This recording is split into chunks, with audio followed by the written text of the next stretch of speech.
Bom dia, queridos irmãos e irmãs. Hoje é dia 10 de maio de 2020. Vamos para mais uma aula remota da nossa Escola Bíblica Dominical da nossa igreja, Primeira Igreja Batista de Ponta Grossa.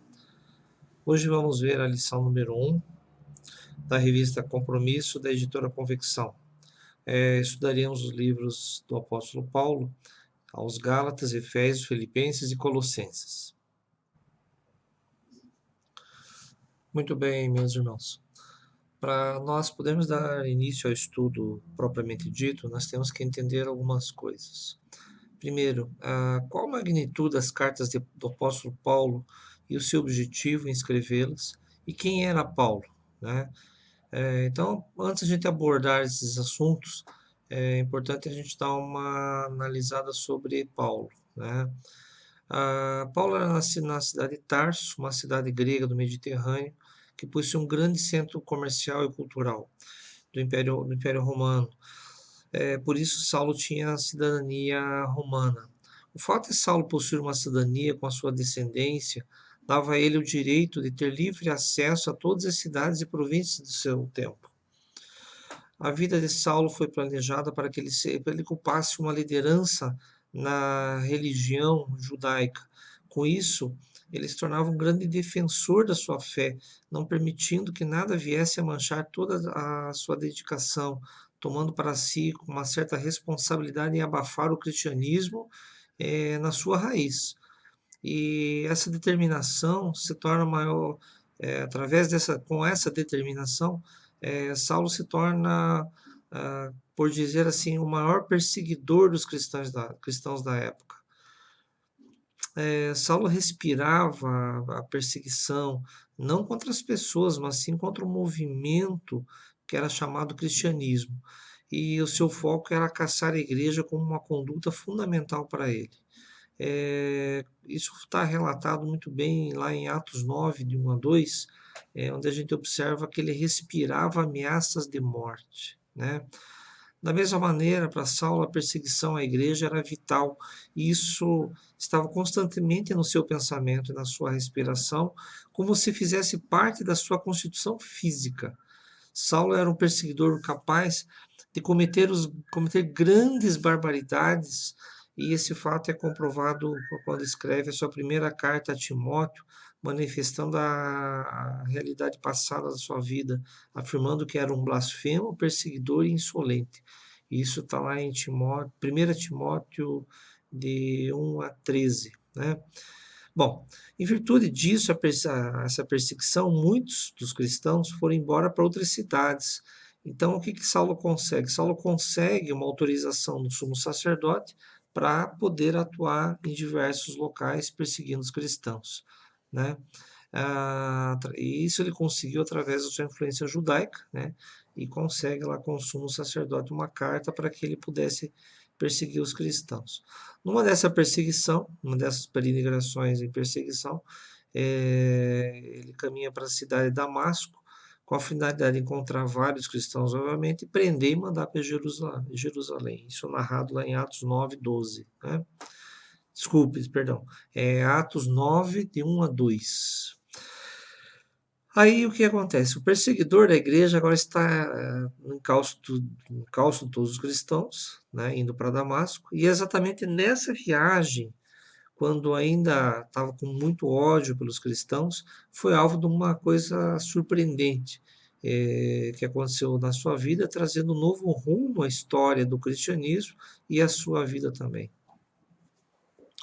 O nosso personagem, conhecido como um grande perseguidor dos cristãos, agora tem um encontro especial com Deus, e a partir daí Deus muda completamente a sua história, a sua atividade. Agora já não era um perseguidor e sim um apóstolo do amor. A partir dessa conversão genuína, Paulo se empenha em difundir o cristianismo, as bases do ensinamento de Jesus. Por meio de suas cartas, com esse novo homem, passa a contribuir de maneira marcante para o novo ciclo da história da igreja. O plano de Deus era difundir o cristianismo e agora estava sobre os ombros de Paulo, a ele essa direção de Deus. Agora também ele passa a ser chamado apóstolo dos gentios, e com um novo nome, Paulo passa a ser um grande responsável pela reformulação da teologia cristã, ou seja, a reestruturação do cristianismo. A partir dos seus escritos, o cristianismo tomou uma nova forma, um novo conceito, uma nova direção. Chamamos de cristianismo a religião da fé baseada nos ensinamentos de Jesus Cristo, um tema muito forte, bastante discutido naquela época e nos dias de hoje. O apóstolo Paulo, com a visão da essência desses ensinamentos, procurou repassar com a máxima segurança o que de fato recebeu do próprio Deus. Tais ensinamentos ocupam lugar na história de maneira muito marcante e com resultados que abençoaram a igreja de uma forma muito especial, não descartando a didática de Jesus, que foi o mestre, ensinar e transmitir conhecimentos que envolvam o amor, a esperança e a fé. Nossa revista traz como título da nossa lição de hoje As Maravilhas de Deus. Irmãos, nós vamos estudar as cartas de que Paulo escreveu aos Gálatas, Efésios, Filipenses e Colossenses nessa nossa nova revista. Conhecer essas igrejas, como é que elas surgiram, é importante para o conhecimento dessas cartas. Deus é Deus de maravilhas e de coisas extraordinárias. E isto nós podemos ver comprovado com a leitura do livro de Atos, que é a base de toda a história da igreja. Vamos aprender que durante as viagens missionárias do apóstolo, quando proclamava a palavra do Senhor, Deus ia fazendo maravilhas. Deus ia atuando por meio de sua vida, da vida de Paulo, e esta ação divina vai se tornando, então, um pano de fundo para o surgimento dessas igrejas, de algumas igrejas. Temos que reconhecer que Deus é quem faz maravilhas nas mãos consagradas daqueles que estão disponíveis para o reino. O pano de fundo das cartas é a ação de Deus em Paulo fazendo maravilhas. E são essas maravilhas que nós vamos destacar nessa primeira lição, que vão servir de base e de sustentação para o conhecimento do conteúdo das cartas de Paulo. Nosso textuário está em Atos 19:11. E, por intermédio de Paulo, Deus fazia milagres extraordinários. Os objetivos da nossa lição: saber, entender que em qualquer lugar e circunstância Deus age, atua, faz, realiza, exerce sua força e poder, sendo Ele o Senhor da história. E também fazer, ser um instrumento das maravilhas de Deus. Nós temos 5 aspectos aqui. 5 maravilhas que estão destacadas nessa lição com base no livro de Atos. A primeira está registrada em 14:1, onde nós podemos ver as maravilhas de Deus por meio das viagens do missionário Paulo. Essas viagens, ainda que marcadas por episódios inusitados e acontecimentos desafiadores, não eram aventura. Paulo não era um aventureiro na fé. Missões não é uma aventura de conveniência.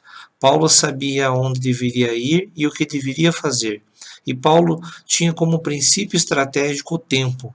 Tempo para estar com as igrejas, tempo para discipular os novos crentes, tempo para visitar as igrejas que ele plantava, porque o objetivo dele era levar pessoas a professarem a fé em Jesus Cristo. A segunda são as maravilhas de Deus em função da sua ousadia acerca do Senhor. Está lá no capítulo 14:3. Interessante que a fé foi transformada em ousadia exatamente pelo crer. A ousadia existe para confirmar a palavra da graça. A ousadia existe para que sejamos ousados e destemidos. Ousadia no Senhor para que se manifestem coisas extraordinárias, e a ousadia se manifesta pela compaixão, a ousadia se manifesta pelo envolvimento, pela disposição em servir. Por isso que ela serve de pano de fundo para o nascimento das igrejas da região da Galácia. A terceira maravilha que nós vamos destacar são as maravilhas de Deus em função da plantação de igrejas confirmadas na fé, registrada em Atos 16:15. Igreja precisa ser plantada com pessoas que professam e confirmam a fé em Jesus e se dispõem à obediência de Cristo pelo batismo. E Lídia é um exemplo de como iniciar uma igreja confirmada na fé, porque a base para o nascedouro da igreja é a fé em Jesus Cristo, porque a igreja não é uma organização, a igreja é o corpo, é um organismo vivo e ela se assenta e tem como fundamento a fé. A quarta maravilha nós vamos ver que está registrado no capítulo 16, versículo 9. São maravilhas de Deus em função da sensibilidade e a direção do Senhor. No versículo 9, temos um clamor que Paulo viu um homem em pé da Macedônia suplicando fortemente: vem para a Macedônia e ajuda-nos. Não se faz obra sem esta sensibilidade, sem discernimento. Paulo tinha outros objetivos. Não tinha a intenção de ir para a Macedônia, mas a vontade de Deus para Paulo foi clara e objetiva. Era agora ir para a Macedônia e nem para nenhum outro lugar. Aqui nós temos um alerta importante, que o chamado não pode ser para atender os nossos interesses pessoais. Nós precisamos de entender que a vontade de Deus é sempre clara e objetiva. Para Paulo ela foi clara e objetiva também. Agora era a Macedônia que interessava. O chamado não pode ser para atender os nossos interesses pessoais. E finalmente no capítulo 19 e 20, vamos ver que as maravilhas de Deus em razão de ter como meta o crescimento poderoso da palavra de Deus. Crescimento precisa ser na palavra e com a palavra, por meio da palavra. Falar e ensinar as palavras de Jesus. Então, o projeto de construção do ensino do reino tem que ser em cima da palavra. A palavra de Deus é o fundamento da nossa fé. Então, nós temos que entender que ensinar a palavra, ou seja, a educação, é a espinha dorsal do cristianismo. A educação cristã é que sustenta uma denominação para a obra missionária. Então, surge agora uma pergunta: como ser instrumento das maravilhas de Deus? Nós vimos essas maravilhas num resumo só, um resumo, porque Deus fez muito mais maravilhas do que essas que nós mencionamos aqui nessa lição. Então, nós temos 3 respostas. Essas 3 respostas que nós temos que pensar e refletir durante os nossos dias. Primeira resposta: ter convicção clara da vontade de Deus e submeter a sua direção. Então, entendermos que Deus, a vontade de Deus é soberana sobre a nossa vontade. Né? Deus Ele é o Senhor do tempo, Ele é o Senhor das coisas, é nosso Criador. Então, a vontade dele é soberana sobre a direção e sobre a vontade de qualquer pessoa. Né? A segunda resposta é reconhecer que somos apenas instrumentos, somos as mãos e não as maravilhas. Temos que entender que Deus é quem realiza as maravilhas, nós somos apenas os instrumentos na mão dele. A terceira resposta é objetivar que o crescimento deve ser sempre da palavra e não pessoal. Nós temos que nos deter no estudo da palavra de Deus, porque ela é a nossa regra de fé e prática. Ela que nos conduz de forma livre e segura nessa caminhada cristã. E assim, irmãos, vamos ter experiências maravilhosas, aprender coisas maravilhosas com as cartas de Paulo. Irmãos, que Deus abençoe, muito obrigado e até a próxima lição.